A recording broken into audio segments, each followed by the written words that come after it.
I'm going to cut the police car by going across the top first. Then I'm going to jump down and cut both of the beams from the outside, then jump inside the car and go all the way across the floor, and the car's going to fall in two pieces.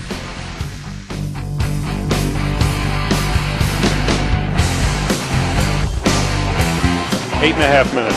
12 minutes.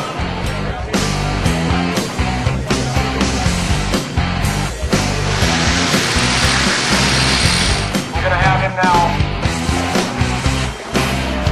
All right, let's have a countdown. 5, 4, 3, 2, 1.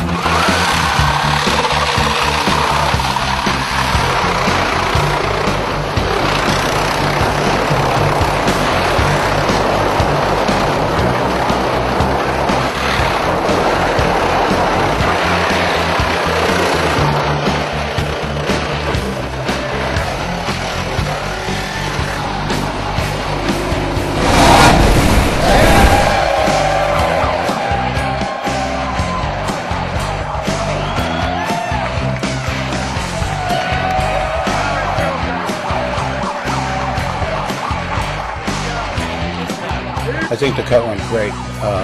It was a lot faster than I thought. The car has a frame in it, so I thought it was going to be really slow, but it went real quick.